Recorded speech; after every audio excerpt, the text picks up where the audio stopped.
Jika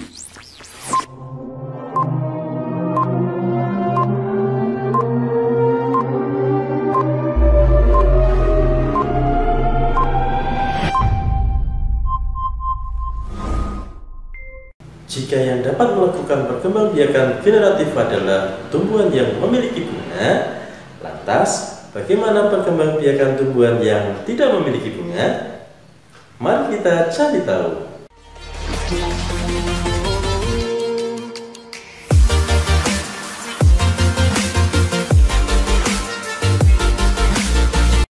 Assalamualaikum warahmatullahi wabarakatuh.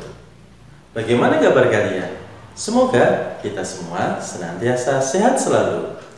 Bersama saya, Pak Heri, pada kesempatan kita kali ini, kita akan belajar tentang kelas 6 tema 1, Selamatkan Makhluk Hidup. Subtema 1, Tumbuhan Sahabatku. Pembelajaran 2, Muatan Pelajaran IPA. Jika yang dapat melakukan perkembangbiakan generatif hanya tumbuhan yang memiliki bunga, lantas bagaimana perkembangbiakan tumbuhan yang tidak memiliki bunga? Pada pembelajaran 1 kita sudah belajar tentang perkembangbiakan generatif. Dan pada pembelajaran 2 kali ini kita akan belajar tentang perkembangbiakan vegetatif.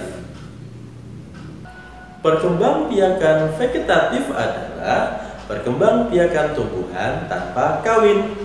Jadi, individu baru hanya berasal dari satu induk saja, sehingga individu baru merupakan bagian tubuh dari induknya. Sifat-sifat individu baru sama seperti induknya. Perkembangbiakan vegetatif dapat terjadi secara alami dan buatan. Perkembangbiakan vegetatif alami berarti perkembangbiakan yang terjadi dengan sendirinya tanpa bantuan manusia. Macam-macam perkembangbiakan vegetatif alami antara lain spora, rizoma, umbi, tunas, dan geragi. Sedangkan perkembangbiakan vegetatif buatan berarti perkembangbiakan yang melibatkan bantuan manusia. Cara perkembangbiakan vegetatif buatan antara lain mencangkok, stek, okulasi, dan merunduk. Untuk mengetahui lebih lanjut, mari kita simak video berikut. Vegetatif alami. Perkembangbiakan vegetatif alami berarti perkembangbiakan tanpa bantuan dari makhluk hidup lain. Sifatnya alami. Macam-macam perkembangbiakan vegetatif alami antara lain dengan spora. Pada tumbuhan paku, spora dibentuk pada daun. Daun yang dapat menghasilkan spora disebut daun fertil atau subur. Spora terletak di dalam kotak spora yang disebut sporangium. Jika sporangium pecah, spora keluar dan jatuh di tempat yang cocok. Spora tersebut akan tumbuh dan berkembang menjadi tumbuhan paku yang baru. Dengan rizoma. Rizoma atau akar tinggal adalah batang yang tumbuh mendatar di dalam tanah yang menyerupai akar.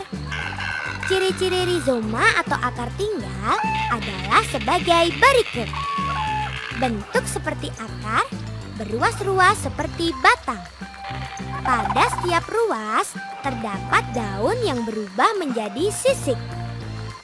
Pada setiap ketiak sisik atau daun terdapat mata tunas. Contohnya pada tanaman jahe, kunyit, kunci, kencur, dan temulawak. Dengan umbi lapis. Umbi lapis adalah bagian dari pelepah daun yang berfungsi sebagai cadangan makanan dan bentuknya berlapis-lapis.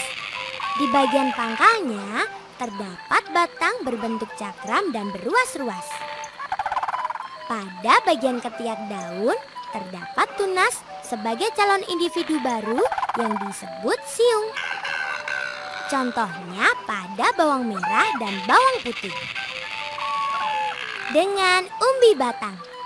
Umbi batang adalah bagian batang yang tumbuh di dalam tanah dan berfungsi untuk menyimpan cadangan makanan, terutama berupa zat tepung. Pada kulit umbi terdapat mata tunas dan jika lingkungan sesuai akan tumbuh menjadi tunas baru. Contohnya pada ketela rambak. Dengan umbi akar. Umbi akar adalah akar yang berubah fungsi untuk menyimpan cadangan makanan, terutama zat tepung. Ciri-ciri umbi akar adalah umbi tidak berbuku-buku. Umbi tidak memiliki mata tunas. Umbi tidak memiliki kuncup dan daun. Contohnya pada wortel. Dengan tunas. Tunas adalah kuncup yang tumbuh pada ujung batang atau ketiak daun. Tumbuhan dikatakan berkembang biak dengan tunas apabila tunas dari tumbuhan induk tumbuh menjadi tumbuhan baru. Contohnya pada bambu dan pisang. Dengan tunas daun. Tunas yang tumbuh pada daun disebut tunas adventif. Pada tepi daun terdapat tunas yang dapat tumbuh bila diletakkan di tanah gembur. Contohnya pada tanaman cocor bebek. Dengan geragi atau stolon. Geragi adalah batang beruas yang tumbuh menjalar di atas atau di bawah permukaan tanah.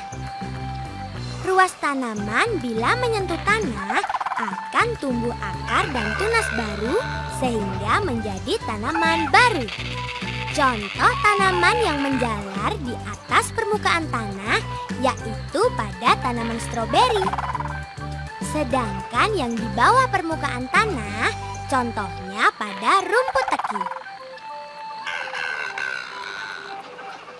Vegetatif buatan. Perkembangbiakan vegetatif buatan berarti perkembangbiakan dengan bantuan dari makhluk hidup yang lain. Cara perkembangbiakan tumbuhan secara vegetatif buatan antara lain 1. Dengan cara mencangkok. Perhatikan tahapan berikut. Pertama-tama, kupas kulit dan kambiumnya. Berikutnya, tutup bagian yang dikupas dengan tanah yang dibungkus plastik atau sabut kelapa. Setelah ditutup, ikat dengan tali. Terakhir, siramlah bagian yang telah ditutup agar tetap lembab. Nah, selesai. Tinggal kita tunggu munculnya tanaman baru. 2. Dengan cara stek batang. Pertama, potonglah batang pohon. Misalnya pohon singkong. Potong dengan bentuk meruncing, kemudian masukkan bagian runcing ke dalam tanah. 3. Dengan cara merunduk. Langkah pertama, rundukkan cabang batang tanaman. Kemudian, tanam cabang tumbuhan tersebut ke dalam tanah. Lalu potong dan tanam tangkai tumbuhan yang dirundukkan. 4. Dengan cara okulasi atau menempel.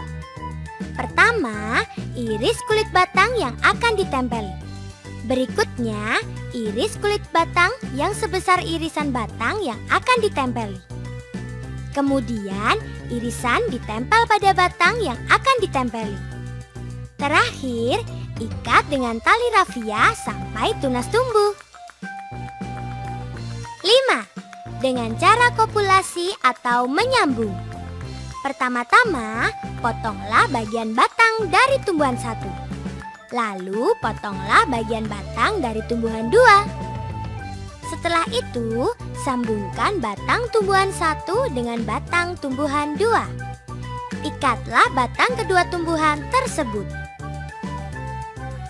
Bagaimana lebih mudah memahaminya, bukan? Jangan lupa tetap belajar dimanapun, kapanpun, dan dengan siapapun.